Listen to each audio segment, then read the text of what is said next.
บุคคลใดไร้ศีลธรรมบุคคลนั้นย่อมนำชีวิตตัวเองเข้าสู่ความตกต่ำตลอดแล้วก็หาทางออกจากทุกข์บ่ได้นั่นสิ่งที่มีคุณค่าสูงสุดในโลกในจักรวาลนี่คือธรรมะคือเรื่องเล่าความจริงของทุกชีวิตสรรพสัตว์ที่พระพุทธเจ้าห้องนำออกมาแสดงบ่แม่นความร่ำรวยบ่แม่นยุทธามดาศักดิ์ความร่ำรวยยุทธามดาศักดิ์ตลอดทั้งอำนาจเฮ็ดให้ตัวเองตกต่ำเข้าสู่อบายภูมิก็ได้ยกตัวอย่างเช่นอาชาติศัตรูอยากได้ยศถามดาศักดิ์อยากได้อำนาจอยากมีอำนาจขาดศีลธรรมแม่นบ่เฮ็ดให้ชีวิตตัวเองตกต่ำตลอดตอนที่บ่มีศีลธรรมมีแต่ความร้อนและกังวลมีแต่อยากได้อำนาจอยากเป็นพระราชาแทนพ่อจนฆ่าพ่อเจ้าของเองเห็นบ่ล่ะนั่นแล้วแม้นสิสำนึกได้เมื่อภายหลังแม้นสิสำนึกได้ในภายหลังแต่ความตกต่ำในอนันตริยกรรมนั้นเป็นผลสำเร็จแล้ว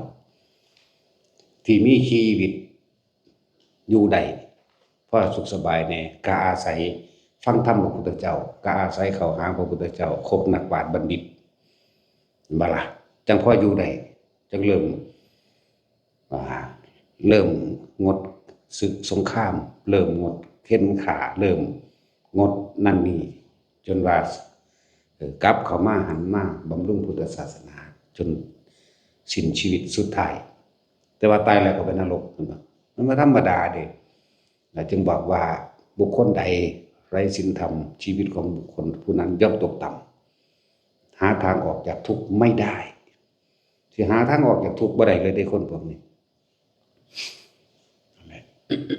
จึงบอกว่าแต่ละคนเด้อผู้ใดที่เป็นพ่อเป็นแม่อยากนำสิ่งที่ประเสริฐสูงสุดให้กับลูกก็ต้องแนะนำธรรมะเอาธรรมะนั่นแหละวิธีใดก็ช่างหลอกล่อมากกุศโลบายมากเห็นบ่ล่ะนั่นแหละคือสิ่งที่ประเสริฐสูงสุดแล้วเหมือนกันกับพระศาสดาพุทธเจ้าเฮาลูกเพิ่นไปขอทรัพย์สมบัติมันบ่แม่เพิ่นบอกนั่นคือพ่อเจ้าผู้อยู่ท่ามกลางสงฆ์มีความรุ่งเรืองสูงสุดเป็นประกายอยู่ในวังมูท่ามกลางสงฆ์ลูกเอ้ยจงไปขอสมบัติจากพ่อเจ้าไปขอก็ไปขอสมบัตินั่นแหละนั่นมาล่ะแต่เพิ่นคือบ่เอาให้เอาเพิ่นคือบ่เอากรุงกับเรือพัดนั่นให้ยุทธามดาศักดิ์ตลอดทั้งทุกสิ่งทุกอย่างที่โลกมีนั่นแหละคือบ่เอาให้เพิ่นคือเอาธรรมะนั่นให้แม่นบ่ล่ะนั่นแหละจึงบอกว่าประเสริฐสูงสุดบุคคลผู้ใดก็สร้างรักบุตรรักธิดาแห่งตนก็นำชีวิตของเขาเข้ามาสู่ธรรมะนั่นแหละเขาสิถ้าเขาถึงธรรมะเขาได้ธรรมะเขาสิมีชีวิตที่ดีขึ้นแม้นสิบ่รวยก็ช่างหรือทุกข์ยากลำบากยากจนแต่ชีวิตของเขาบ่เป็นมันเขาบ่ตกต่ำเขาสิมีเครื่องรองรับสภาพก็เป็นจริงในความทุกข์ยากลำบากอิหยังก็แล้วแต่เขาสิมีตัวรองรับของเขาเองคือเขามาฟังโลกนี้เกิดมาหากินซ้ำตายคือเพิ่นว่าเนาะเอาอีหยังก็ดอได้เฮาก็พอมีอยู่ที่ทำกินจักเว้ยแน่มันก็ตัวเราเบาบางคือเอาธรรมะนี่เป็นน้ำดับไฟราคะไฟความเร่าร้อนกระวนกระวายไฟความอยากได้อยากดีอยากมีอยากเป็นของตัวเองได้เห็นบ่ล่ะนั่นแหละจังว่าบุคคลใดถ้าเป็นพ่อเป็นแม่ก็เอาธรรมะนั่นแหละเป็นเครื่องเป็นอริยทรัพย์เป็นสมบัติให้แก่เขา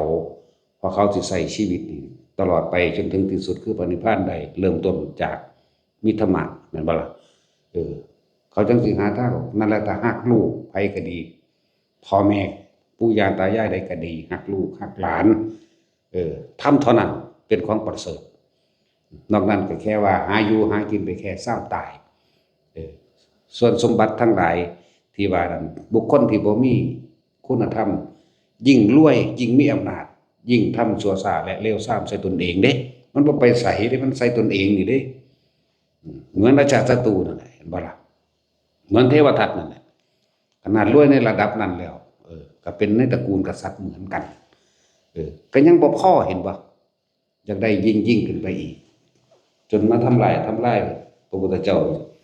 เข้าใจว่าพระพุทธเจ้าเป็นผู้ขัดขวางนะหลายแบบเพราะว่าบ่เข้าถึงธรรม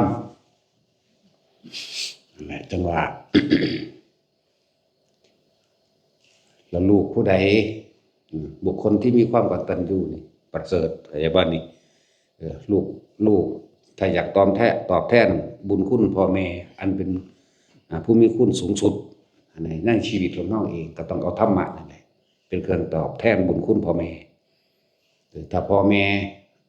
อย่างน้อยๆเพิ่นก็มีจุดเริ่มต้นแม้นสิบ่ถึงพระรัตนตรัยอันสูงสุดก็ช่าง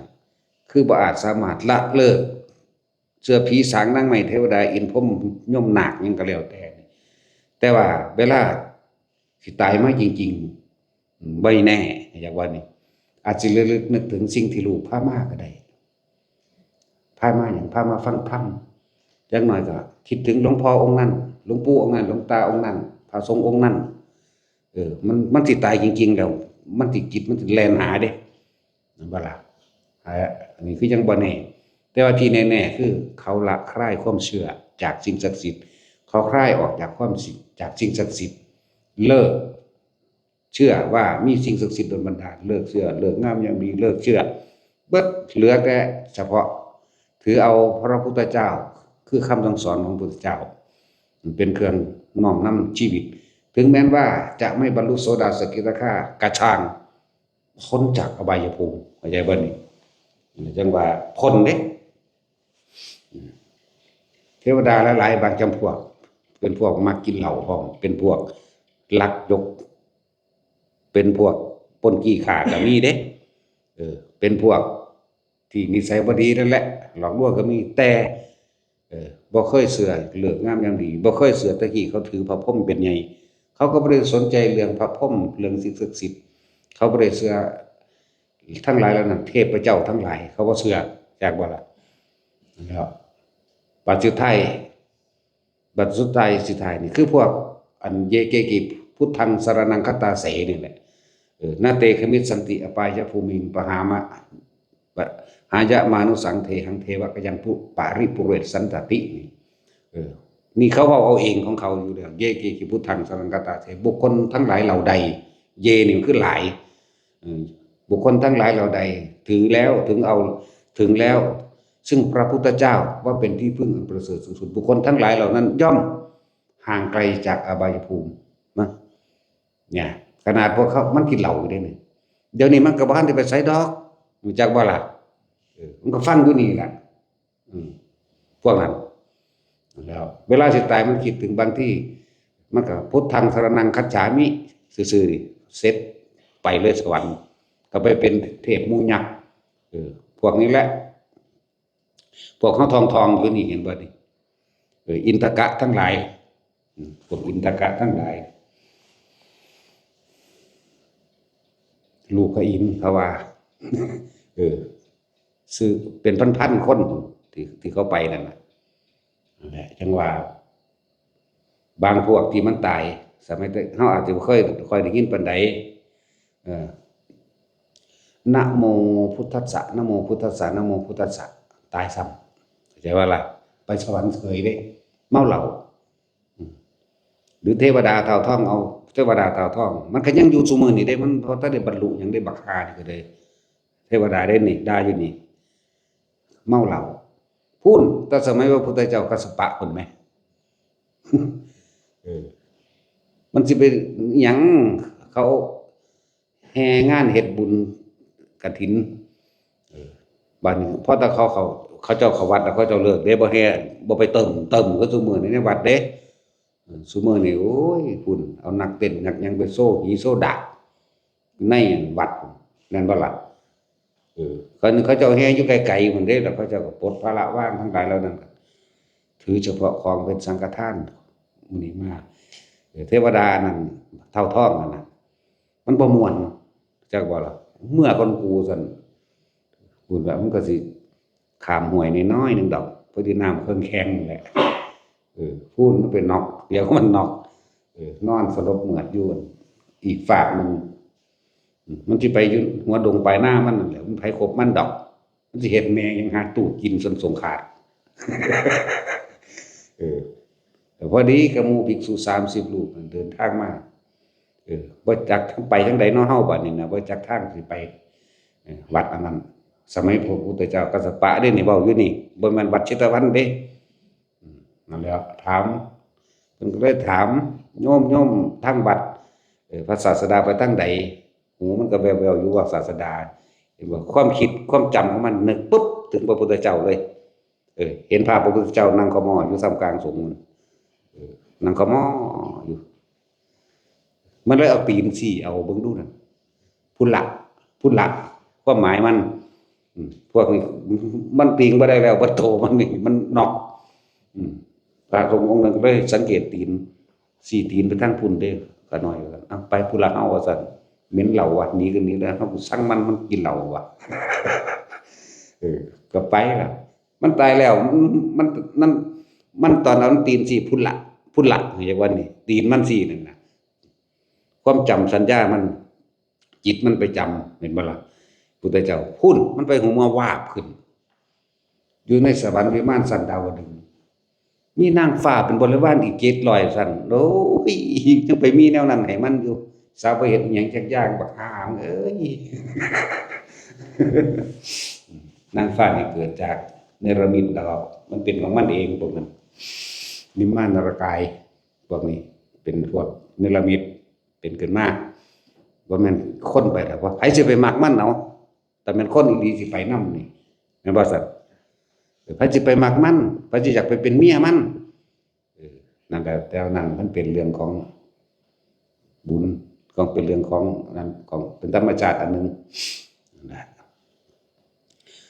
จังว่าไผถ้าฮักลูกฮักหลานเจ้าของก็นำพาเขามาไผก็ช่างที่ฮักพ่อฮักแม่ก็พยายามนำพาเขามาตัวเองบ่อาจสามารถแนะนำได้ก็ให้ผู้อื่นเข้าใจบ่ล่ะให้ผู้อื่นคอยแนะให้นั่นนี่ให้ไปเรื่อยดีกว่ามิจฉาทิฏฐิที่มืดดำบอดมิจฉาก็เอาสัมมาก็เอานี่หรือว่าวัดกับเขาพระเจ้าก็นบนี่มันก็ยังมีจุดเวียงอยู่แม่นบ่คือมันยังมีความสิฟุกอยู่นะมีความสิฟุกอยู่เด้พวกถ้าถือผีสางนางไม้เทวดาเลิกงามยามดีถือพระเทพเจ้าเทวาทั้งหลาย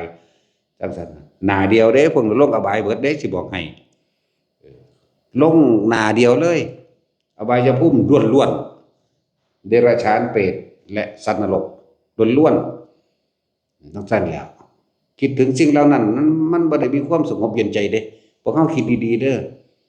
ตัวคิดถึงสิบวงสรวงพญานาคยากน้ำเรือนแล่นหาใบตองแล่นหาดอกไม้ของหอมแล่นหาลูกแก้วแล่นหานั่นแล่นหานี่แม่นบ่ยากเด้นั่นแต่ก็ยากนำพิธีโอ้ยพอครูว่าธูป99ดอกอันนั้นอันนี้เท่านั้นเงินบูชาครูเท่านั้นเท่านี้แต่งทรงแต่งสุดยากบ่แน่แล้วนึกถึงพุทธเจ้าหลับตาลงมันก็เห็นโลดเด้ล่ะเนาะแม่นบ่ว่าหลับตามื่นตาอยู่มันก็เห็นได้คือกันแต่เราเห็นทั้งที่หลับตาเด้ซั่นแล้วมันสงบเย็นใจอยู่เป็นมันสงบอยู่ว่าล่ะอันพวกไปสะเดาะเคราะห์ไปบวงสรวงผีตามศาลเจ้าปู่ตาเพื่อให้เขาเสกสรรดลบันดาลแม่นบ่ล่ะยากนำดอกไม้ธูปเทียนของหอมพิธีเอาขันนั่นเอาขันนี่โอ้ยบ่ถึกนั่นแนวนี้ใส่สุดนั้นใส่สุดนี้สารพัดเนาะจังซั่นแหละบัดนี้พวกเฮาไปแนะนำพ่อแม่ที่มาอย่างน้อยๆเขาก็วัดกับเขาพระเจ้าก็นบเว้าเรื่องผีกูก็เว้านำคือกันโอ้ยอีหลีเด้หาข้อเด้โอ้ยสถานปู่ตามันศักดิ์สิทธิ์เห็นบ่ลูกข่อยป่วยไข้ไปบอกไปกล่าวแล้วเศร้าโลดว่าเด้บาดมันเศร้าบาดมันตายเลยคือบ่ว่าซั่นเนาะบาดมันตายเลยคันว่าผีเฮ็ดอยู่นี่มันแปลกประหลาดเด้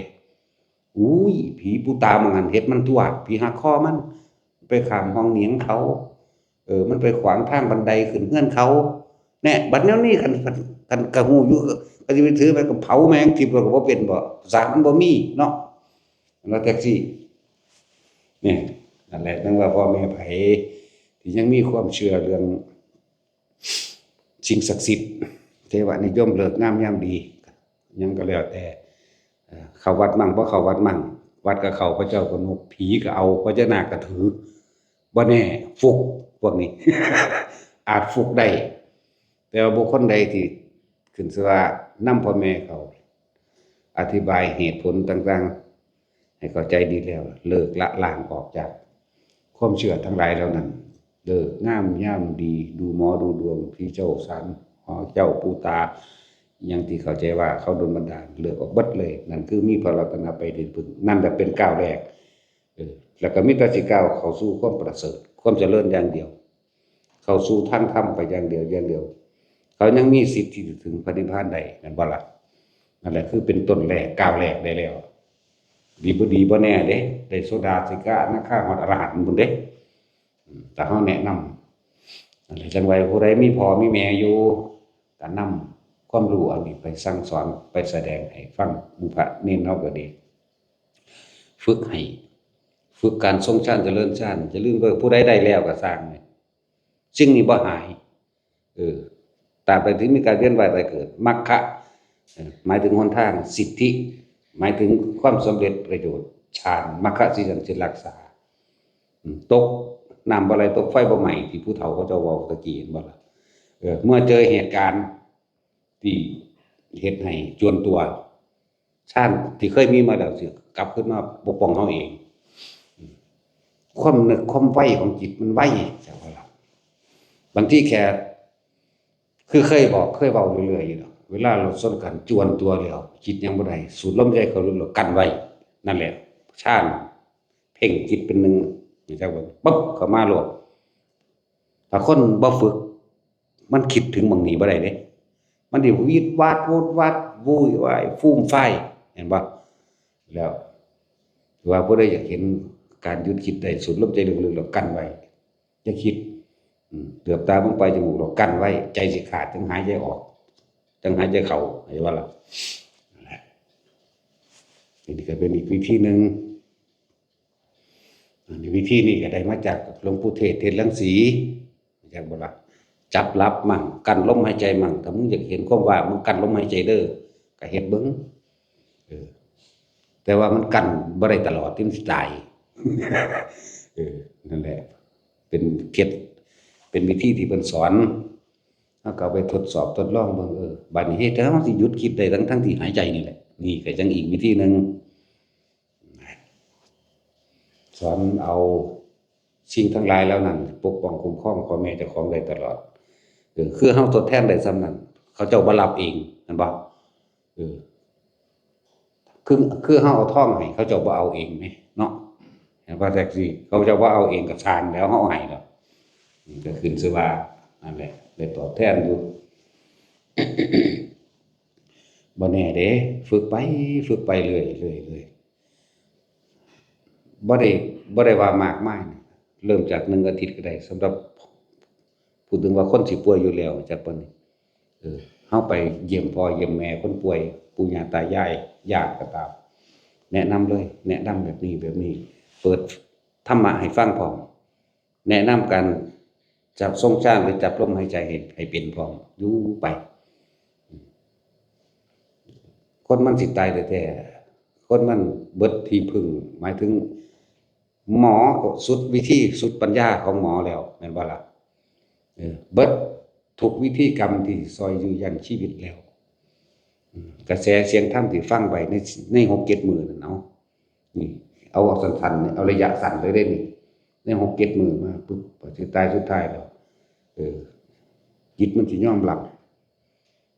มันเบิดแนวพึ่งอยากบ่คือพึ่งหมอก็บ่ได้พึ่งลูกก็บ่ได้พึ่งทรัพย์สินเงินทองก็บ่ได้มันเบิดแนวพึ่งมันสิยอมรับโดยตัวของมันเองวุบก็มาสู่ลมหายใจปฏิบัติสิตายก็เข้าลมหายใจเลยเด้จังว่าให้ทุกคนให้สังเกตเบิ่งคนที่ตายโดยอานาปานสติฟังธรรมจักอาทิตย์นึงฟังไปเรื่อยอันนี้ว่าระยะสั้นจักว่านี้คนพวกนั้นพอตายแล้วสิเป็นดุจดังบ่คนนอนหลับของเสียที่อยู่ในร่างกาย มันสิบ่อยู่เรียกว่าน้ำลายก็บ่ฟุ้งปากน้ำเหลืองก็บ่ออกแม่นบ่น้ำเหลืองบ่ออกปากบ่ออกดังบ่ออกหูเด้พวกนี้ผิวพรรณก็รู้สึกว่าผ่องใสเด่นๆขึ้นมาหน้ามันมีจุดเด่นๆขึ้นมาดอกออกขาวเหลืองเด้พวกนี้จังซี่หากแต่เบิ่งแม่นเอาว่า3มื้อ4มื้อก็สร้างนิ่มคือเก่านั่นแหละพูดถึงนี่ไปดีแน่นอนเข้าใจบ่นี่เป็นตาไปเอาฝึกให้พ่อแม่คือหยังนี่เด้ไปก็เลยถ้าเฮาฮักเขาเจ้าอยู่แล้วก็ต้องเฮ็ดแม่นบ่ล่ะจังซั่นแม่นพ่อแม่ก็ฮักลูกก็เอาแนวนี้ล่ะให้ลูกบ่มีหยังประเสริฐเลิศเลอยิ่งกว่าธรรมะบ่มีแม่นเอาทรัพย์สมบัติให้เขา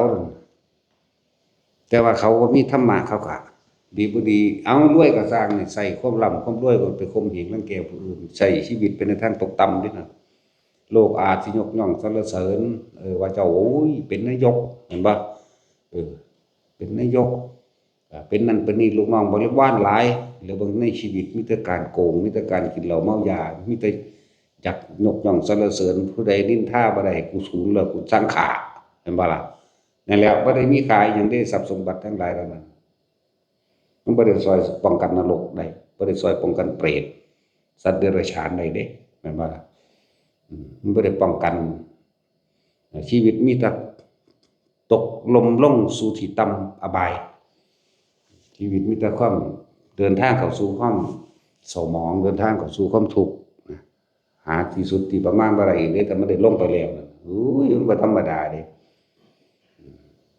ตัวเรื่องอจินไตยแปลกๆเนี่ยพวกที่เฮาเห็นอยู่เดี๋ยวนี้นะหลังจากตายแล้วไปนรกขึ้นมาพักผ่อนเด้นมันเป็นพวกอยู่เดี๋ยวนี้พวกที่เฮาเห็นอยู่เดี๋ยวนี้ไล่มาแล้วแต่บางที่ก็3 ล้านพระพุทธเจ้าแล้วยังเป็นเริ่มต้นแรกสู้เฮ็ดหยังมึงคือเป็นแนวนี้เกาตูใส่ร้ายพระพุทธเจ้านี่แบบเทวทัตเข้าใจบ่นี่เกาตูใส่ร้ายและพยายามทำลายพวกนี้ไม่เฮ็ดหยังตีพระอรหันต์ไล่จูดไฟเผากุฏิวิหารทุกคูแอ่งน้ำของพระปัจเจกตะกี้มึงเป็นหยังบอกเป็นปุโรหิตตะกี้พวกนี้มึงเป็นหยังเป็นเสนาบดีพวกนี้มึงเป็นหยังเป็นยศพลเอกเป็นจอมทัพเป็นแม่ทัพเป็นนั่นเป็นนี่สู้เอากูสิให้โอกาสสู้ชื่อใดบ่ว่าสู้ตรงมาจากพระพุทธเจ้า3 ล้านพุทธเจ้าในช่วงสิ้นกรรมอันตรธานตรกรรมของพระพุทธเจ้าตะลงจากนั้นสู้ไปใส่ไปนรกจากนั้นสู้ขึ้นมาใส่ขึ้นมาเป็นพวกบ่ธรรมดาเด้แล้วกลับไปกลับมากลับไปสัตว์อย่างอื่นเป็นบ่เป็นมันหลอนแหลกอย่างว่านี่พวกโกงแผ่นดินกินเงินสงฆ์พวกเอาของสงฆ์เข้าใจบ่นี่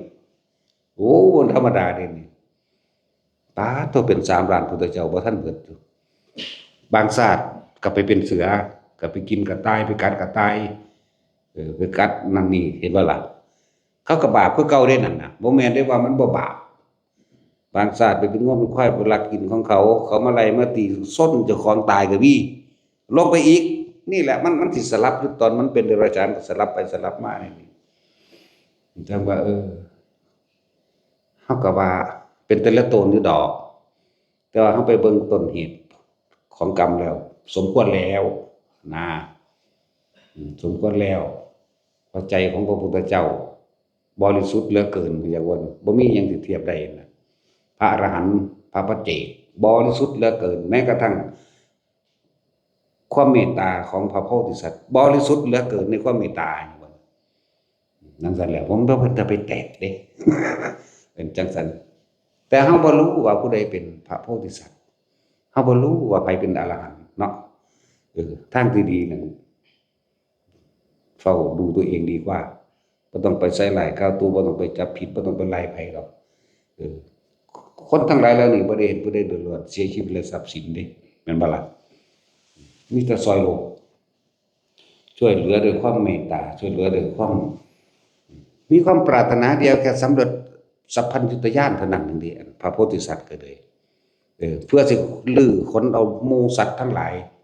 ไปนิพพานเท่านั้นเองแนวอื่นมันบ่มีแฝงกับมาปนเด้ แต่เฮาบ่รู้บางทีก็เป็นโพธิสัตว์ก็เป็นหมามั่งเป็นกามั่งเป็นห่านมั่งเป็นนกขุ่มมั่งแม่นบ่ล่ะ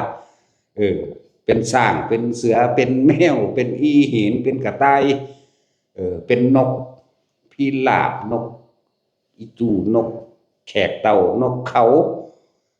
เป็นสารพัดเป็นปลาดุกปลาฉลามประเภทปลานี่ใหญ่สุดแค่ปลาฉลามแต่ว่าที่เป็นสัตว์เดรัจฉานน้อยสุดก็คือนกกระจิบน้อยสุดแล้วนกกระจาบเลี้ยงมารดาเห็นบ่หาอยู่หากินมันบ่ได้กินแล้วไปพอดีไปหยิบไปกุมเอาแมงหรือนอนอยู่ในดอกบัวมันค่ำพอดีดอกบัวมันหุบไว้คิดฮอดตาแม่คิดฮอดตาพ่อตาแม่พ่อแม่เลี้ยงพ่อเลี้ยงแม่จังซี่แล้วตื่นเช้าฟ้าวบินไปหาพ่อแม่ก่อนแม่ก็ว่าโอ้ยลูกไปอยู่ไสมาแม่ใจสิขาดแล้วคนนั้นเพิ่นว่าไปเห็นบ่ล่ะก็เลยบอกเรื่องเล่าให้ฟังโอ้ยมื้อนั้นหาอาหารก็ยากเลยได้ออกไปหากินไสไปเจอดอกบัวอยู่หม้องหนึ่งพอดีไปกุมจิกเอาหนอนอยู่ในหันมาแต่ว่าหนีออกมาบ่ทันดอกบัวมันหุบไปก่อนว่าซั่นแม่ก็ว่าลูกเอ้ยบ่เป็นหยังดอกให้ลูกมีชีวิตอยู่ต่อแม่ก็พอใจแล้วได้กินหรือบ่ได้กินก็บ่แม่นดอกความหมายนี่เว้าเรื่องนกกระจิบเขาเอิ้นนกอิหยังซุมื้อนี้อันตีดๆอันลงกินข้าวอัน อันลงกินข้าวหน้าปังคนดีๆเป็นกลุ่มมันน่ะแม่นบ่เขาเอิ้นนกกระจิบอยู่บ่นกกระจาบบ่บ่อยากว่านกเขมรวะ พวกคาแมนี่มันเหี้ยพวกเหี้ยตาเดียว จังซั่นพวกสัตว์เดรัจฉานพวกนี้มันธรรมดาเด้นี่ละคุณดีเด้นั่นน่ะต้นกำเนิดมันมาจากเหี้ยเว้ยเหี้ยก็เหี้ยตาบอดตาแหม มันธรรมดาเด้อันนี้เว้าเรื่องจริงพร้อมเด้ระลึกเบิ่งเด้อผู้ใดมีแย้มก็เลย ผู้ใดมีแย้มผู้ใดมีย่านก็ระลึกเบิ่งเอาแม่นหรือบ่แม่นก็ดี จังว่าพวกเฮาถ้าบ่มีธรรมแล้วมีแต่คนใช้ชีวิตด้วยความประมาทไม่แสวงหาไม่นำพาตัวเองเข้าสู่ธรรมะบ่แสวงหาธรรมบ่แสวงหาศีลใช้ชีวิตอย่างประมาทเด้อถ้าบ่มีธรรมเห็นบ่ล่ะคิดว่าบาปบ่มีบุญบ่มีดอกนรกสวรรค์บ่มีดอกนั่นแหละเอิ้นว่าใช้ชีวิตคิดก็ประมาทพูดก็ประมาทการกระทำก็ยิ่งประมาทเข้าไปอีกเพราะมันเป็นสำเร็จทั้งกรรมกายวาจาจิตสำเร็จร่วมกันเป็นหนึ่งแล้วบอกว่าผู้ใดพ่อแม่ยังมีชีวิตอยู่พยายามไปฝึกหัดให้ฝึกหัดตัวเองบอกว่าได้เอาผู้อื่นเอาสิฟังผู้อื่นหลายแบบหลายอย่างคือเว้าเรื่องหลวงปู่มันแม่เพิ่นแม่แก้วนี่แหละแม่นบ่บุเพิ่นบ่ฟังได้หลวงปู่มันสอนเพิ่นก็ขอให้อาจารย์เพิ่นสอนต้องหลวงปู่เสาสอนแต่หลวงปู่เสาว่าภาวนาบ่เจ้าข้าพุทโธอยู่บ่เจ้าข้าถ้าลูกมาเอาทางอันปัญญาให้นี่อย่ามาเว้าภาษาลูก ก็ต้องให้ผู้อื่นสอนเด้ถึงสั่นเด้อนี่ให้นัยยะให้ข้อคิดลูกบางคนก็สอนพ่อแม่บ่ได้เฮาก็ให้ผู้อื่นสอนเอาแนะให้เข้าใจบ่ล่ะแต่ว่าบางคนก็สอนได้หังบ่เฮ็ดนำปานใดคือเฮานั่นแหละ เป็นยี่นางนั่นมึนแต่ก็เฮ็ดนำอยู่ดอกทางเถียงกับวากนี่แหละกากใส่ก็หงอยไปทางไหน นั่นแหละฟังอยู่แล้วก็เฮ็ดของเราอยู่ดอกยังว่าผู้ใดพ่อแม่ยังมีชีวิตอยู่อย่าปล่อยโอกาสไปพุทธเจ้าเกิดขึ้นได้ยากคนแสดงธรรมของพุทธเจ้าก็ยากคนปฏิบัติธรรมตามพุทธเจ้าก็ยากคนกตัญญูก็เกิดขึ้นได้ยากคำว่ากตัญญูบ่แม่นแค่ว่าเลี้ยงดูแบบใส่ของภายนอกนะบ่แม่นอันนี้คือเฮาใส่ของภายในหมายถึงธรรมผู้ใดนำพ่อแม่ออกจากความเห็นผิดออกจากความเชื่อผิดได้ผู้นั้นก็เหมือนกับว่าเปิดการเกิดใหม่พ่อแม่ได้เลยเด้นั่นเอิ้นว่าเกิดใหม่เลยเด้นั่น บ่ได้เกี่ยวกันได้กับอันเฒ่าๆ100ปีก็สร้างเนาะเออคือเฮาอันนี้เกิดโดยอริยชาติเห็นบ่เกิดโดยอริยชาตินี่เป็นหนทางของพระอริยอายะมัชฌิมาชาติโอบ่แม่นคนละศัพท์บ่แม่นอายะมัชฌิมาชาติแม่นอยู่อายะมัชฌิมาชาตินัตถิธานิปุณัพพโวติหมายถึงความพระพุทธเจ้าเพิ่นนั้นดอกชาตินี้จักเป็นชาติสุดท้ายของเราบัดนี้ไม่มีภพอีกนะพูดถึงพระองคุลิมานอหิงสกะอันเพิ่นเว้าตั้งแต่อาตมาเกิดโดยอริยชาตินะที่จะจงใจทำร้ายชีวิตสัตว์เลยมันเป็นมีขอความสุขสวัสดีจงมีแก่เจ้าตลอดทั้งลูกในครรภ์ของเจ้าเถิดนะลืมแล้วเด้นี่ว่าจังได๋ล่ะฟังได้สักทีมึงคิดได้บ่โอ้ยน่ะบอกบ่มีสมองบันทึกหยังนี่คือศูนย์กันล้วนโอ้ยบอกบ่มีสมองกูถามหยังก็ตอบบ่ได้จังหั่นนั่นแหละหันลางคนก็เอาไปเฮ็ดออกลูกงัวก็ง่ายเด้ก็สิพูดถึงว่าสัจจยทิฏฐานนี่ใส่ได้ตลอดกาลเข้าใจบ่แม้กระทั่งภาษีริยเมตไตรเกิดขึ้นก็ใส่ตัวนี้ได้จากบ่นี่สัจจยทิฏฐานคือใส่ได้ตลอดกาลในภัตตกัปนี้เมื่อสิ้นภัตตกัปไปแล้วก็บรรลุนะแต่ว่าใส่ตลอดกาลนั่นก็เป็นของผู้อื่นต่อไปก็ไปบัดเนาะยะโตหังภคินิอริยายะชาติยาชาโตนาภิชานามิสัญจิจะปานังชีวิตาโรเปตาเตนะสัจเจนะโสติเตโหตุโสติคัพพัสสะที่คาถาออกลูกง่ายแต่ว่าภาษาบ้านเฮาจักบ่ล่ะอันนี้เรียกว่าสัจจยาธิฐานเป็นคำของอริยะเจ้าคือพระอหิงสกะองคุลิมานนั่นแหละผู้ใดอันออกลูกยากก็ท่องเอาหรือเป่าใส่น้ำมนต์นี่ก็ว่าไปนั่นแหละตั้งแต่น้ำล้างตังที่เพิ่นนั่งใส่สัจจยาธิฐานก็เอาน้ำล้างตังไปเทใส่หม้องหันหม้องนี้ไว้เอาไปสาดใส่หัวง่วงหัวควายก็ออกลูกง่ายเด้แม่นบ่ล่ะโอ้ยแม่นบ่ล่ะซั่นจะถามไผหมูก็ออกได้คือกันเอาไปโลดอันนี้เป็นความจริงแล้วก็สัจจยาธิฐานในพระคาถานี้สามารถแสดงตลอดแม้กับของพระศรีอริยเมตไตรบ่แม่นกับมันใส่ในศาสนาของพระศรีอริยเมตไตรก็ได้นี่เป็นคำรับรองของพระพุทธเจ้าในคำที่เป็นสัจจยาธิฐานของอหิงสกะนี้จักใช้ได้ตลอดกับแม้ศาสนาแห่งพระศรีอริยเมตไตรโยจะอุบัติขึ้นคนที่เคยเป็นลูกศิษย์เพิ่นก็ไปเกิดเพิ่นก็สิใช้คาถานี้เข้าใจบ่ล่ะในการช่วยเหลือสัตว์นะ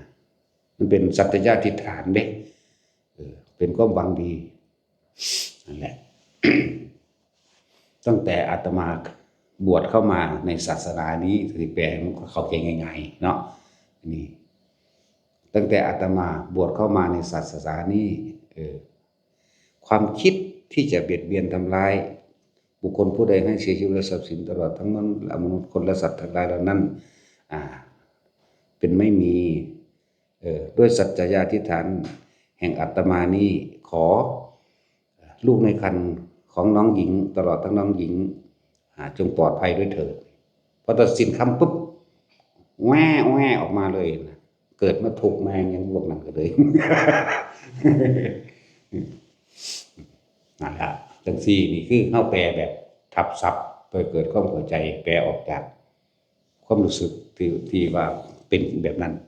เฮาบ่ได้แปลเฉพาะศัพท์มันเด้บ่ได้เรียนแบบว่าบาลีก็เลยเรียนแต่มาคดเนาะแท็กซี่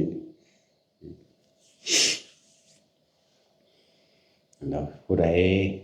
สิพ่อแม่ยังมีชีวิตอยู่ได้มั่งบ่ได้มั่งอาจฟุกเรียกว่าผีก็เอาพระเจ้าก็นกนี่เอาเฮ็ดไปยังหน่อยเฮาก็ได้เอาสิ่งที่ประเสริฐสูงสุดให้แล้วคือธรรมะเนาะที่เบิ่งเด้อชีวิตครอบครัวไผก็สร้างที่ผ่านมาในชีวิตที่บ่มีธรรมะที่บ่เคยได้ ที่บ่ได้แต่ก่อนบ่เคยได้เข้าวัดฟังธรรมบ่เคยได้มาฝึกหัดปฏิบัติธรรมคิดย้อนหลังเบิ่งเจ้าของเองมีแต่ความสับสนมีแต่ความวุ่นวายมีแต่ความเร่าร้อนกระวนกระวายมีแต่ความอิจฉาริษยากันเฝ้าฟังนำเฮ็ดอยู่เฮ็ดกินเฝ้าฟังนำสื่อนำเสียงผู้ใดมาเว้าเพิ่นกูผู้ใดมาด่ากูนิดๆหน่อยบ่ได้ผู้ใดมากระแทกกระทันกูนี่บ่ได้บ่ยอมเนาะเออสู้กันมึงคิดเอาดีๆเด้อที่สิไปคุยสนทนากันเรียงกันเฮาสิไปให้ทานหม้องใดฮึเฮาสิไปสวดมนต์หม้องใดฮึเฮาสิไปทำวัดอยู่ไสเฮาสิไปทำบุญอยู่ไสจังสิได้บุญเฮาสิแล้วก็เว้าเรื่องโอ้ยชาติที่1ชาติที่2 3 4เว้าเรื่องธรรมะนี่โอ้อันนี้เป็นมโนมยิทธิอันนี้เป็นการทรงชาติ1 2อารมณ์แบบนี้ความรู้สึกแบบนี้มีบ่ถามเจ้าของย้อนหลังมึงครอบครัวใดก็ช่างถามเบิ่งเฮือนนั่นเฮือนนี่มานั่งซุ่มกันนั่งกินตำบักหุ่งซุ่มกันแล้วก็คุยกันเรื่องธรรมะมีบ่บ่มีบัดนี้พวกเจ้าแยกตัวออกมาได้นั่นเอ้าต่างกันบ่บัดนี้ถ้าตายตอนนั้นคิดว่าเจ้าของสิไปไสนรกล้วนๆก็แล้วกันน่ะถ้าตายตอนนั้นเนาะตัดสินบ่มีไปก๊อกก่อนพอได้กินข้าวแซ่บซกงกไปล่ะแม่นบ่ล่ะไปเป๊กกับพ่อเฒ่าเพิ่น แล้วก็คุยกันเป็นได้มื้อนี้ดำนาแล้วล่ะบ่โอ้ยน้ำแห้งบะบางหันมื้อนี้สิจังซั่นจังซี่แม่นบ่ล่ะได้หยังกินตัวเอิ้นกันนะนี่มีแต่โครงไก่นะคนได้ปิ้งปลาคนโอ้จักสิเอาหยังไปกินดอกกันอันนี้แหละปิ้งดูปิ้งข้อไก่เห็นบ่จังซี่มันก็มกหน่อไม้ตำบักหุ่งตำบักทั่วจังซี่แหล้วเอิ้นกันใส่กันเป็นได้มื้อนี้กันเขาเดี๋ยวก็มานี่สิเว้าหนึงให้ฟังอีห่านั่นโอ้ยหลักหน่อไม้เก่งๆจังมันไปไกลเด้มื้อนั้นไปโคกข่อยก็เสียซากก็เสียผงชูรสเขาเอาเหน็บไว้หั่นน่ะอีนั่นไปนั่นผ่านเหียโลดเสียโลดโลดแล้วมีแต่แนวหมู่นี้เด้เนาะก็เดี๋ยวก็เอิ้นกันไปหาไต่เขียดหน้าผู้นั้นหน้าผู้นี้กบมองหันห้วยนี่แน่ใส่เบ็ดใส่ทางนี้ล่ะมีแต่แนวนี้เด้เดี๋ยวเอาของอันนั้นมานำบ่ล่ะสัววิ่งเอาแหงไว้ใส่ไส้บางหันใส่ปลาเฮ็ดล้อมบางหันบางนี้เนาะใส่ตรงบางหันนี่เด้มีแต่เรื่องมื้อนี้ก็แล้วกันนะตามฤดูมันนั่นแหละฮอดอันเริ่มต้นเป็นจังได๋กล้าพอแล้วบ่ตกกาแล้วล่ะบ่โอ้ยเขาว่านเอาอันนั้นอันนี้ไปน้ำท่วมบ้านบ่ได้มันก็น้ำแห้งโพดเอาเรื่องมื้อนี้แหละ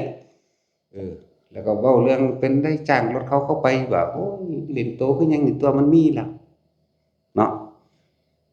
แต่สั่งตะกี้นั่นนะแต่ตอนนั้นบ่มีรถนั่นน่ะมันมายืมค่าเฮาไถเฮาควายเฮาไปไถซอยมันเดี๋ยวนี้มีรถแล้วมันบ่ฮึดดอกแล้วบัดนี้ มีแต่แนวหมู่นี้แม่นบ่ตามฤดูมันนั่นแหละอันนี้ก็จ้างกันลกกามัดละ5 บาทท่อแขนนี่ก็ว่าได้ อีห่านั่นเอ้ยเฮ็ดจังได๋ซั่นมันบ่มีก็ได้เอามันนั่นแหละเด้เนาะ บ่มีซั่นจ้างกันลกกาดำนา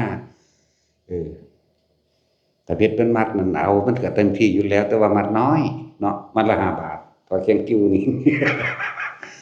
แต่ว่าโอ้คือบ่เอิ้นอีนั้นอุ้ยอีนั้นมันเฮ็ดดีไผก็จองโตมันบักใหญ่ห้าวขานี่เฮ็ดดีๆเด้ว่านี่มีแต่แนวมื้อนี้ล่ะแต่ว่าไปดำนาก็มีแต่เว้าพื้นกันเซ็งสร้างควางสร้างนำทุ่งนานั่นแหละเนาะเห็นบ่ดำนาไปนำอุ้ยชาน2เป็นจังซี่มีอยู่บ่ตาสินมีบ่ ชาน2เป็นจังซี่เด้นี่นะโอ้ยอาการปิติขึ้นแบบนั้นแบบนี้นะทางเดียวก็วาบเข้ามาโอ้ยเห็นแสงสว่างนั่นนี่โอ้มันภาวนาเห็นพระพุทธเจ้าจังซั่นจังซี่มีอยู่บ่มีจักเทื่อบ่เดี๋ยวนี้ถามเจ้าของเบิ่งแหน่ไผก็เลยเนาะสิมีอีแหม่งหยัง จะไปมีอีหยังพวกบ่รู้จักหยังเออพวกบ่จักเกิดบ่จักว่าเจ้าของเป็นคนหรือเป็นหยังซ้ำเนาะจังซี่ น้ำดำหน้าเออถ้าจ้างเป็นรายวันก็อีงานนั่นยืนค้ำทำบักจก ค้ำเว้าเก่งเก่งแกงกายอยู่ว่าซั่นก็มีเด้เนาะพวกไปกู้มันถอนมันตะกี้ค้ำจกคุยสารพัดนั่นแหละนั่นแล้วมีแต่เรื่องแนวนี้เด้ล่ะถ้าคนบ่มีธรรมะแม่นบ่นั่นแหละจังว่าสิมีหยังจะจับกุมกันก็เว้าพื้นกันห่างคนก็เอาลูกเอาหลานเจ้าของมาอวดชาติอวดตระกูลเจ้าของปู่กูเป็นนายอำเภอเด้ว่า เออโอ้ยพวกนั้นตระกูลคนสิรักว่าเด้เว้าพื้นกันพ่อแม่เขาหารักอยู่รักกินตัวรักจนมีพวกนั้นว่าเด้โอ้ยสิมีหยังเด้มีแต่สันดานบ่ดีทั้งนั้นเลย เห็นบ่นั่นล่ะเว้าพื้นตระกูลนั้นตระกูลนี้เว้าพื้นลูกหลานครับบางคนก็อวดลูกอวดหลานเจ้าของบางคนก็เว้าให้ลูกหลานผู้อื่นนั่นแหละมีเท่านั้นแหละเด็กน้อยหลานน้อยๆ2-3 ปีตีกันพวกใหญ่ก็พิษไปนำกันบัดนี้โอ้ยธรรมดาบ่นั่นแหละคิดเบิ่งชีวิตพวกเจ้าผ่านมาเป็นแนวใดให้อภัยกันเป็นอยู่บ่ถามตาสินจังซี่บ่ได้รู้จักหยังเด้นั่นน่ะขุดมาจากนรกขุม48 ขุดมาจากพวกนั้นเบิดอีบูดก็จนเป็นหน้าจังซั่นหมดแล้ว เราต้องไปเป็นบ่บุมันสิเป็นตัวหน้าขยักขยงเป็นคือแมงป่องหาน บ่มีบ่ได้กล้าหยอกเด้ เป็นตัดไม้จัก3 เมตรเหาะเบิ่งแม่นคนบ่นอนี่จิกอุ๊ยว่าถึงโอ้ยแม่นอยู่ คือคนจักหน่อยอยู่ ซั่นแหล้วชีวิตมันคือสิเคร่งเครียดคักตลอดจะเกิดมาพุ่นล่ะมีแต่เรื่องแต่ราว หาอยู่หากินกันยากลำบากจังซั่นแหล้วมีอีหยังแต่ว่าไปวัดก็ไปเว้าพื้นกันไปแต่เว้าพื้นกันจับผิดผู้นั้นจับผิดผู้นี้เรื่องนั้นเรื่องนี้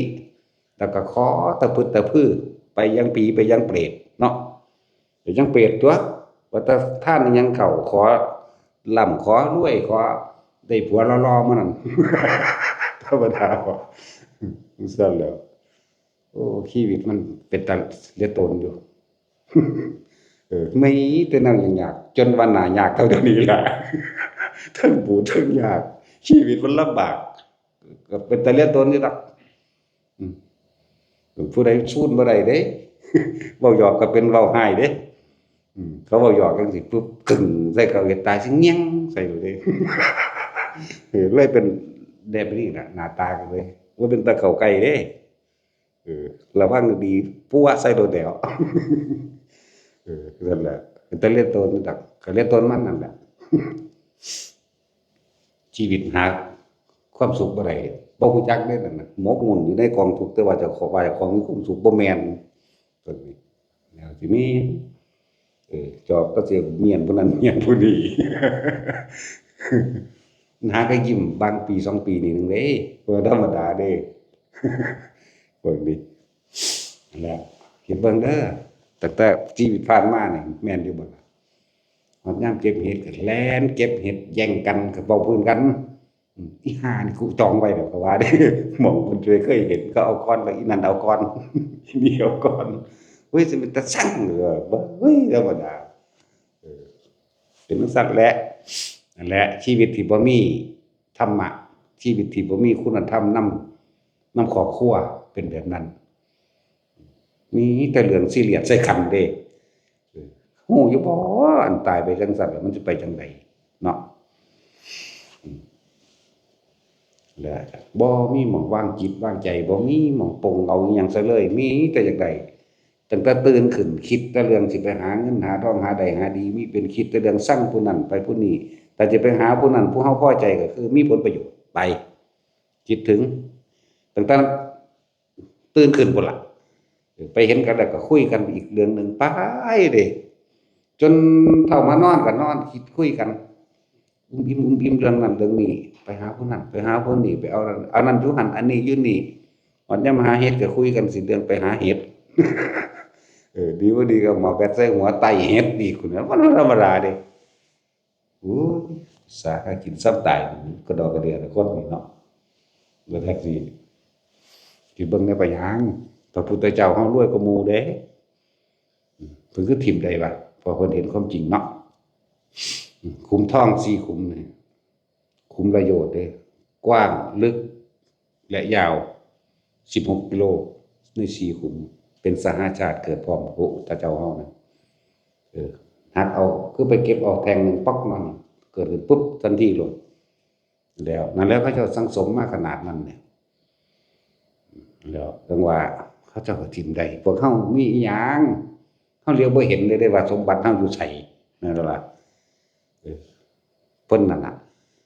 สิได้เป็นฮอดจักรพรรดิพุ่นแม่นบ่ซั่นพวกเฮามีนิดหน่อยมันก็เถียงกันอยู่นั่นน่ะครอบครัวใดตระกูลใดที่บ่มีคุณธรรมบ่มีธรรมะลูกพ่อแม่เดียวกันนั่นแหละฆ่ากันแย่งที่ดินกันแม่นบ่ล่ะ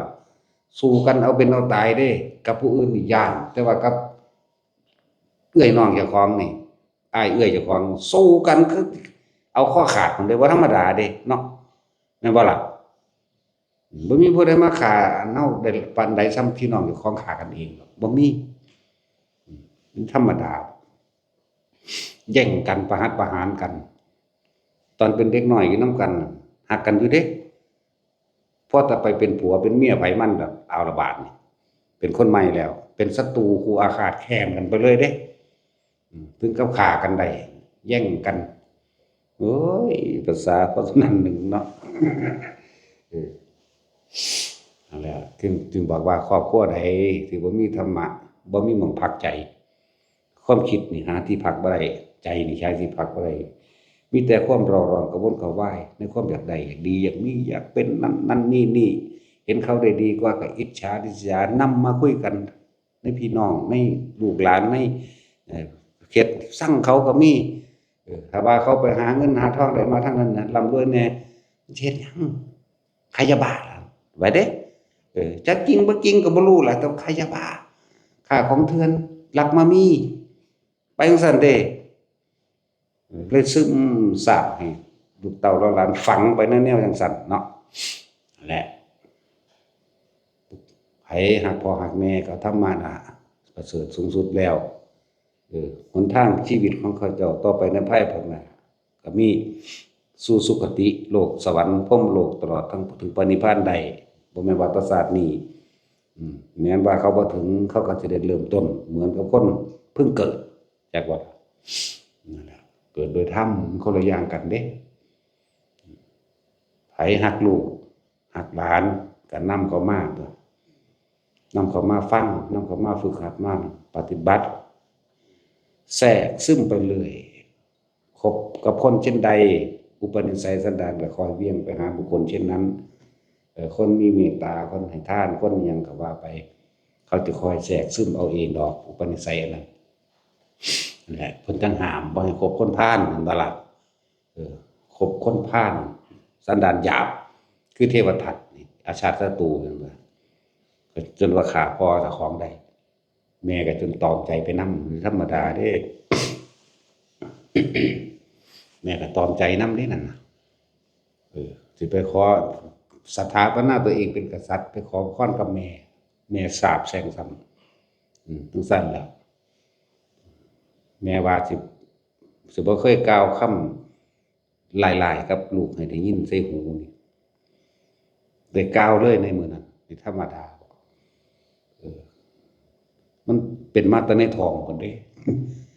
พ่อแต่มาจุติในท้องแม่อยากกินเลือดพ่อนี่มันธรรมดาเด้แพ้ท้องแต่ว่าแพ้อยากกินเลือดได้กรีดเลือดให้ลูกกินจังเมียจังเศร้าแพ้ท้องแหมอันแล้วคนอับปีจะไล่คือมาเกิดเป็นแมงแล้วนั่นแหละกรีดเลือดพ่อได้กรีดเลือดให้เด้สั้นแล้วบัดนี้พระศรีวลีมาเกิดมีแต่แนวดีๆคนนึงก็รู้สึกว่าดอกไม้ก็เบ่งบานเองไปหาอยู่หากินหาเงินทองเลยก็รู้สึกว่ามีลาภเกิดขึ้นเด้ นั่นแหละคนรวยไปเกิดคนมีบุญไปเกิดหมู่ใดก็ใช้สถานที่มันดีขึ้นมาล่ะครับมีแต่คำกล่าวใส่กันดีๆเว้าถึงกันดีๆแล้วจังซั่นแล้วนั่นแหละมันเป็นมาแตาพุทธแหละถ้าเฮาบ่สั่งสมอุปนิสัยแนวนี้บ่เริ่มเดี๋ยวนี้สิเริ่มแนวใดพ่อแม่ไผยังเป็นมิจฉาทิฏฐิอย่าลืมเด้มีชีวิตที่ตกต่ำร้ายกาจหาทางออกจากทุกข์กาจการเวียนว่ายตายเกิดบ่ได้เลยเด้มิจฉาทิฏฐินี่ร้ายยิ่งกว่าอนันตริยกรรมที่ที่ยังไม่สำนึกจากมันอนันตริยกรรมที่สำนึกแล้วเทวทัตก็สำนึกแล้วยังมีวันที่สุดแสนพระพุทธเจ้าต่อไปข้างหน้าจังสิบรรลุเป็นพระปัจเจกองค์หนึ่งชื่ออติกะขอถวายกระดูกข้างกับเปลี่ยนจิตได้ก็จะว่าล่ะอาจารย์ศัตรูมือพระพุทธเจ้าส่วนกินจะมาในประกากับมาคันธิยะนี่ไม่รู้ล้านพุทธเจ้าจักมันสิเปลี่ยนบ่นั่นน่ะก็จะว่านี่ขนาดนั้นเด้สองนางนี่แล้วจันทกุมารสุปพุทธะมื้อนี้จันทกุมารกับแผ่นดินสูงสุปพุทธะกับแผ่นดินสูงมาคันธิยะอันนี้ก็ถูกประหารพระเจ้าอุเทนเฉือนเนื้อออกไปปิ้งไปจี้ไม่ยัดใส่ปากแล้วสูญคักหลายธรรมดาเจ้าอุเทนเฮ็ดนี่เจ้าอุเทนเอาเนื้อไปทอดตะกี้มีน้ำมันพืชอยู่บ่มีหน้าเนาะ ต้องเอาไปกี้ใส่ขี้เถ้าเนาะแล้วมาแดกใส่ปากมันอีหานี่ นั่นล่ะส่วนนั้นมากคันนั่นเป็นดินสูบบัดนี้กินจะมาเดบิกานั่นแหละจังว่าคนมีบุญบารมีไปเกิดเมื่อใดสถานที่นั้นก็เกิดเป็นมงคลในชีวิตในครอบครัวในหยังกันหลายอย่างนั่นแหละมีเสียงส่องสรรเสริญซึ่งกันและกันแต่คนในหันก็รู้สึกว่าทำมาค้าขายหยังก็เกิดดีไปเบิดภาษีก็ดีเพิ่นก็อยู่ในตระกูลพระพุทธเจ้านี่เด้จักบ่ล่ะก็เป็นญาติในตระกูลของกรุงกบิลพัสนี่เด้บ่ได้ไปเกิดเมืองอื่นเด้พระทันทะมาเกิดเป็นบุคคลอันเป็นที่รักหรือนางรูปดันธามื้อนี้เพราะถ้าเกิดมานะคนยิ้มแย้มแจ่มใสหมายถึงจุติเข้าสู่ขั้นมารดาแม่เพิ่นแล้วน้องพระพุทธเจ้าเบิดแล้วมื้อนี้คนพอถ้ามาจุติชึดนี่คนมีผิวพรรณกับผ่องใสไปนำกันโดดมันแปลกประหลาดอยู่เวลาคุยกันก็เว้ากันม่วนๆไปได้ลาอีลาบ่แม่นอีหาคือเฮาเด้ บ่ม่วนใส่กันนั่นแหละเลยเกิดออกมาเป็นคนรูปงามรูปปันทะวันนี้แหละอักษีวลีมื้อนี้ค้าขายทั้งใดก็สร้างอยู่ในตระกูลเพิ่นเองในครอบครัวเพิ่นเองได้กำไรโลดจังซั่นแล้วแต่ว่ากะบาปกรรมอันหนึงที่เฮ็ดไว้ท้องอยู่ในท้องแม่นั่นน่ะถึง7ปีนั่นแหละ7ปี7เดือน7มื้อบาปกรรมเพราะว่าการผิดพลาดในการไปหลอมบั้งเขาไว้ก็แม่เพิ่นนั่นแหละสมัยนั้นแม่เพิ่นเป็นผู้สั่งลูกให้เฮ็ดจังซี่พ่อเพิ่นแท้ๆก็พระพุทธเจ้าเฮาซุมื้อนี้แหละสมัยนั้นคนละสมัยแต่ว่าอันใดก็ช่างเถอะถ้าเฮาได้สั่งสมสิ่งที่มันเป็นบุญเป็นกุศลสั่งสมธรรมะให้เข้าใจความจริงของชีวิตเพราะธรรมะคือความจริงของทุกชีวิตสรรพสัตว์กระทำกรรมใดเอาไว้ย่อมได้รับผลของกรรมนั้นๆสืบไปได้สัตว์โลกเป็นไปตามกรรมคือการกระทำของตนเองเกิดมาแล้วที่จะไม่แก่ไม่เจ็บไม่ตายไม่มีบ่มีไม่ว่าคนหรือสัตว์จะเรียกว่าศาสนาใดศาสนาหนึ่งก็ไม่ใช่มีแต่ธรรมะเท่านั้นเป็นความจริงพุทธะนี่หนทางของผู้รู้เรียกว่าศาสนาหนทางของผู้รู้ตามความเป็นจริงก็คือธรรมะบัดนี้สัตว์เดรัจฉานทำบาปก็ได้บาปเหมือนกันนึกบุญกับบุญคือกันเห็นบ่ล่ะนั่นแหละในอดีตนิทานก็มีต่างหลายเทวดาไปเป็นกบก็มีพอจำเสียงพระเพิ่นสาธยายธรรมสวดมนต์นั่นแหละตายในขณะจิตสุดท้ายนึกถึงสวดมนต์ว่าเป็นเทวดา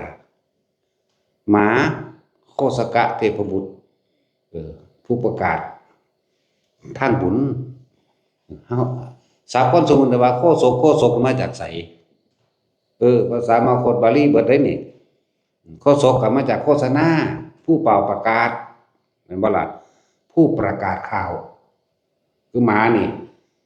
พระเจกออกมาบิณฑบาตปุ๊บมาแล้วมันไปเอิ้นคนมาใส่บาตรบาดเพิ่นกลับไปจำพรรษาในภูเขาคันธมาศหัวอกแตกตายนะคิดฮอดตายด้วยความปลื้มจากว่านี่พุ่นเขาไปเป็นเทวดาอยู่โคสกะซะแล้วปลาดุกสวดกุศลาต่อปลาดุกก็เลยแล้วก็มาเป็นพระองค์หนึ่งอยู่นี่บ่แม่นอยู่นี่เด้อยุคสมัยนั้น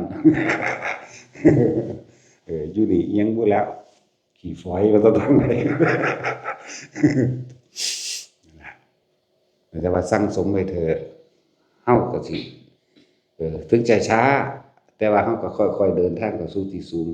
สุดจนถึงพระนิพพานพวกนั้นบ่ต้องไปสนใจว่าร่ำรวยหรือยากจนว่าธรรมะบ่แบ่งแยกมรรคผลนิพพานจักบ่บ่ได้แบ่งแยกมรรคผลนิพพานเด้นี่หนทางแห่งพระนิพพานนี่คนจนกับปฏิบัติถึงพระนิพพานใดคนรวยกับปฏิบัติถึงพระนิพพานใดไม่แบ่งแยกเรื่องศาสนาขอให้เป็นมนุษย์เถอะเข้าใจบ่ล่ะ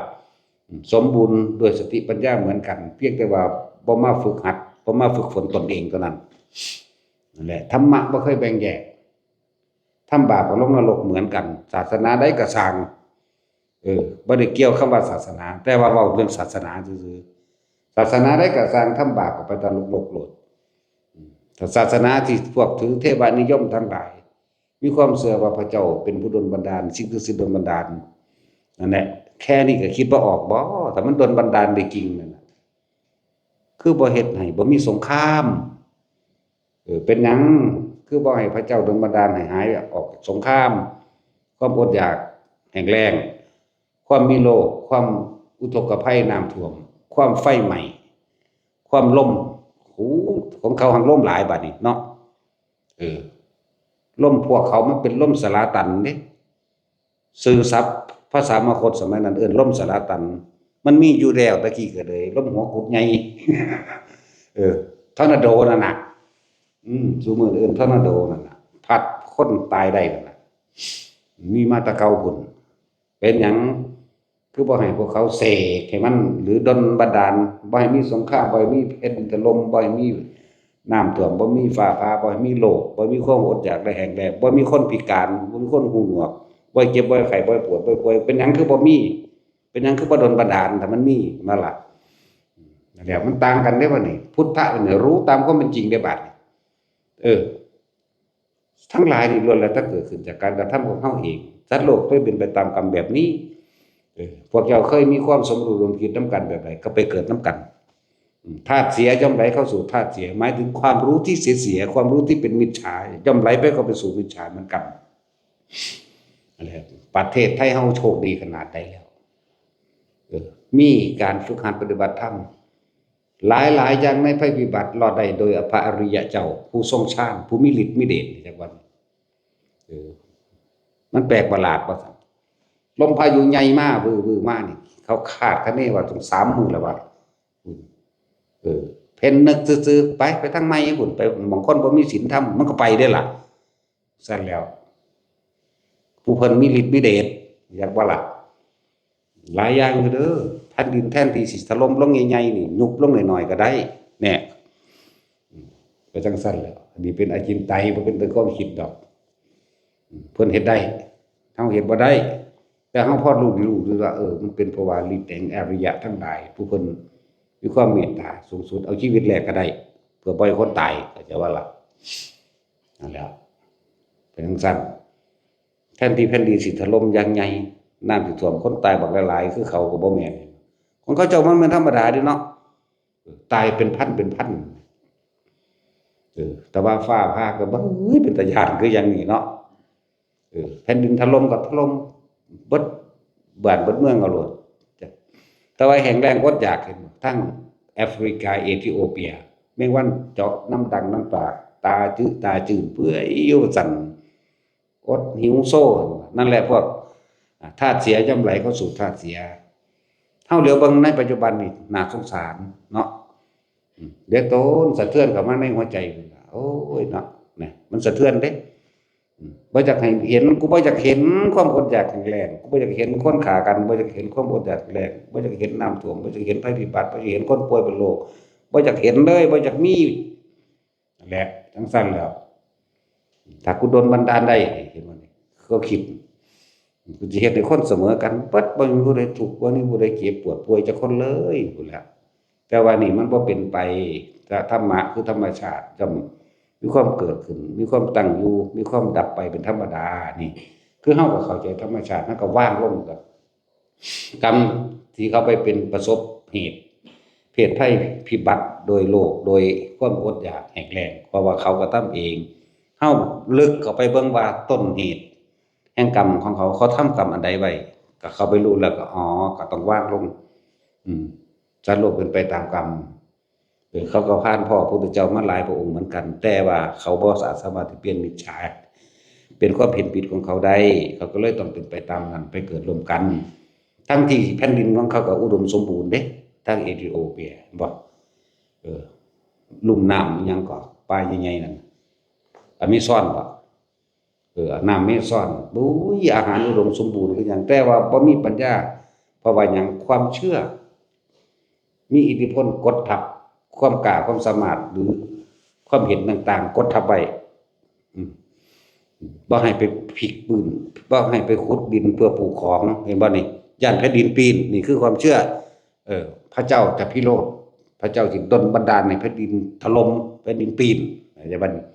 นั่นแล้วเอาพ้นภาคอีสานไปจัก10คนหน้ามึงเรียบร้อยเบิดนั่นแหละแถวนั้นกินเป็นเบิดในแม่น้ำมีซ่อนเนาะปลาก็มีแต่ตัวใหญ่ๆแม่ปลาโตปลาดุกก็เลยตัวซ้ำตังแดงน่ะมึงเสร็จกูกินได้หลายมื้อปลายังมีแต่ตัวบักใหญ่ๆเว้ยจังซั่นแล้วแต่ว่าปิรัญญาน่ะเสร็จเป็นปลาแดกเต็มแน่เอาง่ายซ้ำแหมแล้วจุ่มขางัวลงมาก็ซิดขึ้นเบิ่มจุ่มลงไปก็ซิดขึ้นจุ่มลงไปก็ซิดขึ้นตัวยากหยังเนาะเฮ็ดปลาแดกบัดนี้กันน้ำปลาขายพุ่นยากหยังแล้วนั่นแหละคือกรรมของเขาปิดบังความรู้ปิดบังอีหยังต่างๆเขาเคยมีความรู้